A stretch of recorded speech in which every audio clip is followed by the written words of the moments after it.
नमस्कार, आप देख रहे हैं न्यूज नेशन और मैं हूं आपके साथ चिराग सुखीजा। मेरे साथ मोनू चहल मौजूद हैं। भारत और इंग्लैंड के बीच 5 टेस्ट मैचों की सीरीज पूरी हो चुकी है और टीम इंडिया ने सीरीज को 4-1 से अपने नाम कर लिया है। पहला टेस्ट मैच हैदराबाद में हारने के बाद टीम इंडिया ने कमाल की वापसी करते हुए अगले 4 टेस्ट मैचों में जीत दर्ज की है और धर्मशाला टेस्ट, जो कि इस टेस्ट सीरीज का आखिरी टेस्ट मैच था, उसमें तो टीम इंडिया ने एक पारी और 64 रनों से इंग्लैंड को हरा दिया। जिसके बाद कप्तान रोहित शर्मा की तारीफ हर जगह हो रही है कि इस यंग साइड को लीड करते हुए कप्तान रोहित शर्मा इस टेस्ट सीरीज में वो जीत लेकर आए हैं इंडिया के लिए। और उसके बाद जब ये मैच पूरा हो गया मोनू, तो उसके बाद जब ब्रॉडकास्टर्स ने एक इंटरव्यू प्ले किया, दिनेश कार्तिक और रोहित शर्मा के बीच एक मजेदार चैट थी जिसमें काफी सारी चीजों पर बातचीत हुई। उनसे पूछा गया कि यंग साइड को आपने लीड किया, किस तरीके का एक्सपीरियंस था ये, आप किस तरीके से यंग प्लेयर्स को लेकर चलते हैं। और इसके अलावा एक बहुत ही इंपॉर्टेंट सवाल पूछा गया था उनसे कि क्या आप अब रिटायरमेंट के बारे में सोच रहे हैं किसी एक फॉर्मेट से, क्या टेस्ट क्रिकेट से आप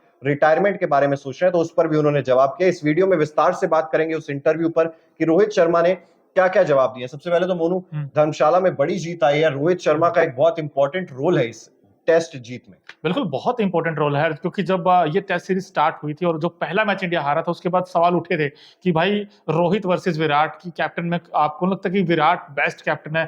बट जब प्रेशर आपके ऊपर हो, दबाव हो, तो उसके बाद रोहित का जो खेल आपने अगर देखा हो तो 2 सेंचुरी लगाई उन्होंने। एक समय ऐसा आया था जब 33 पर 3 हो गया था इंडिया, तो रविंद्र जडेजा के साथ मिलकर वो जो पार्टनरशिप थी, वो जो 100 था, उसकी वैल्यू आप समझिए। और उसके बाद लगातार इस यंग टीम को साथ लेकर आए, क्योंकि आपको याद होगा चिराग, जैसे ही हम हैदराबाद में आ रहे थे उसके बाद कई सारे चैलेंज थे, क्योंकि मोहम्मद शमी इस टीम में नहीं थे, इंजरी के कारण रूल्ड आउट हो गए थे। उसके बाद केएल राहुल इस टीम के साथ नहीं रहे थे। उसके बाद तो अंत आते आते अय्यर ही बाहर हो गए थे इस सीरीज से। और विराट का ना होना, केएल राहुल का ना होना, अय्यर का ना होना, शमी का ना होना, उसके बावजूद भी जिस तरीके से ये टीम ने एज ए यूनिटी और पोटेंशियल पर खेल दिखाया है, और रोहित की जो कैप्टनसी है, मैं तो कहता हूँ one of the most fantastic ये लीड किया इस टीम को। कहते हैं लीडर अच्छा होना चाहिए, तभी आप अच्छे मैचेस जीतते हो। टीम इंडिया ने अच्छी बात मुझे ये लगी कि आपने ऐसी सरफेस दी है इंग्लैंड को कि ड्राई सरफेस है, कोई गड्ढे नहीं है, आप फ्लैट पाटा विकेट आप रन आइए और रन बनाइए, आपको पूरी फ्रीडम दी थी। लेकिन वाकई मैं तो कहता हूं सबसे बड़ी जीत है। और यही वजह है कि इंडिया की तरफ से अगर आप इस पूरी सीरीज में देखेंगे तो 7 सेंचुरीज आई हैं, वहीं इंग्लैंड की तरफ से अगर आप देखेंगे तो सिर्फ 3 सेंचुरीज ही आई थी। वो आपको याद होगा, एक ऑली पॉप ने लगाई थी, उसके बाद बेन डकेट ने लगाई, जो रूट ने लगाई।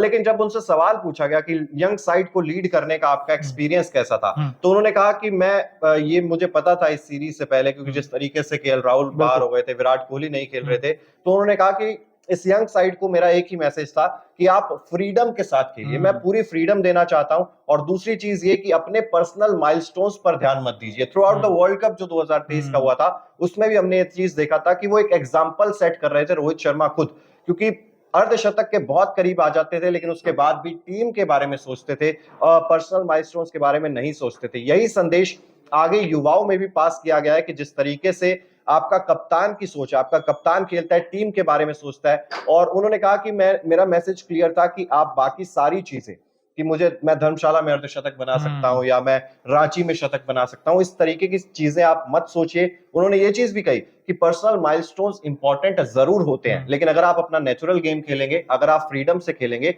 तो नंबर्स आपके पीछे आएंगे, आप नंबर्स के पीछे नहीं आएंगे। कितनी शानदार ये चीज रोहित शर्मा की तरफ से देखने को मिली है, और क्या एक युवाओं में कितना शानदार ये मैसेज जा रहा है। बिल्कुल, और यही हमें देखने को मिला मैदान पर। आपने देखा हो सरफराज खान जब टीम में आए तो उन पर भरोसा जताया गया कि हाँ भाई, मैं सरफराज खान का डेब्यू करवा रहा हूँ। तो इस तरीके का जिगरा दिखाना बड़ा इंपॉर्टेंट हो जाता है। तो रोहित ने जिस तरीके से टीम को लीड किया है, ये वाकई काबिल तारीफ है। और जब ओपनिंग करने आते हैं यशस्वी जायसवाल, वो एक एंड से रोहित बड़ा अच्छा कूल काम एंड कंपोज दिखाई देते हैं और बिल्कुल आराम से खेलते हैं। पहले वो पिच को अच्छे से रीड करते हैं, लेकिन दूसरी तरफ पूरा फ्रीडम देते हैं जायसवाल को कि भाई आप जैसा आपका नेचुरल क्रिकेट है आप वैसा ही खेले। और जायसवाल को हम जानते हैं थोड़ा अटैकिंग क्रिकेट वो खेलते हैं, और उसी ने सिखाया है कि भाई बैट्सबॉल ऐसे नहीं, ऐसे खेला जाता है। और जिस तरीके से रोहित भी बीच बीच में मजाकिया अंदाज में हमें सीरीज में नजर आया, उसमें कई बार सरफराज को कहा गया था कि भाई हेलमेट पहन लो, हीरो मत बनो। तो बहुत सारी चीजें हैं जो इस सीरीज की वाकई बड़ी दिलचस्प रही। ये चीज दिखाती है कि ड्रेसिंग रूम का माहौल कितना अच्छा है, और कप्तान हो चाहे कोच हो,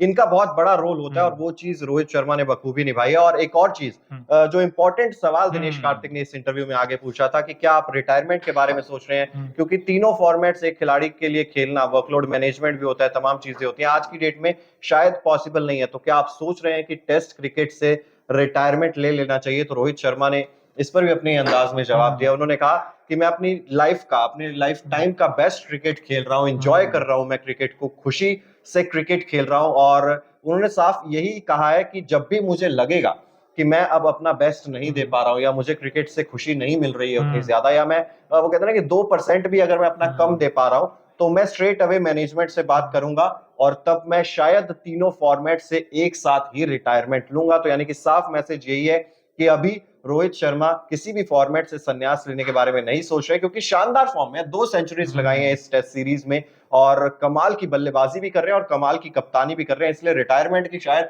अभी वो सवाल आना भी नहीं चाहिए था। बिल्कुल आना भी नहीं चाहिए। और रोहित ने खुद कहा था कि जब मैं जो लिमिटेड ओवर क्रिकेट है उससे ज्यादा मैं प्रायोरिटी देता हूँ टेस्ट क्रिकेट को, क्योंकि उनके पिता जो रोहित शर्मा के पिताजी हैं वो उन्हें देखकर खुश होते हैं जब वो व्हाइट शर्ट में खेलते हैं, जब टेस्ट क्रिकेट खेलते हैं। और देखिए हम हमेशा कहते हैं क्रिकेट में, टेस्ट में खासकर, कि form is temporary but class is permanent. अब देखिए रोहित की WTC के बाद उनका फॉर्म थोड़ा डीप हुआ था, लेकिन जब उन्होंने कमबैक किया और सामने आप देखिए इंग्लैंड की टीम थी, ये नहीं कि ओपोनेंट कौन है, ये भी बड़ा इंपॉर्टेंट हो जाता देखना, क्योंकि वहां पे जेमी सैंडरसन थे जिन्होंने 700 टेस्ट विकेट इस सीरीज में पूरे किए, तो मार्कवुड भी वहीं थे। तो इस तरीके का अटैक के सामने रन बनाना और टीम को लीड करना in absence of Virat Kohli, I think hats off. और टेस्ट क्रिकेट, जैसा कि आपने कहा कि टेस्ट क्रिकेट हम अक्सर देखते हैं कि शायद उतनी ज्यादा प्रेफरेंस खिलाड़ी भी नहीं देते हैं, और आईसीसी की तरफ से भी हम देखते हैं शायद वो एक विचार का ये मुद्दा बन जाता है कि टेस्ट क्रिकेट की क्या उतनी टीआरपी है, क्या उतने दर्शक मैदान में टेस्ट क्रिकेट को देखने के लिए आ रहे हैं, क्या घरों में दर्शक टेस्ट क्रिकेट को उतने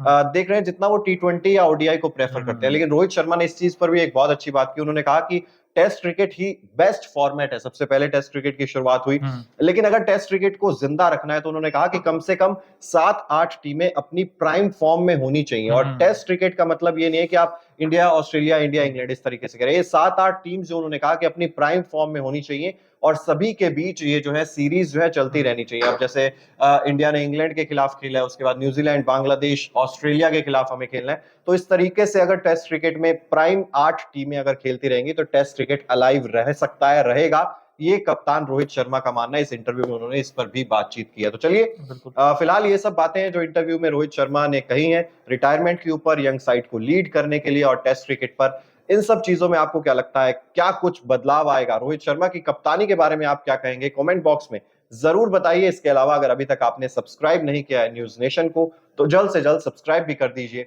बहुत बहुत शुक्रिया।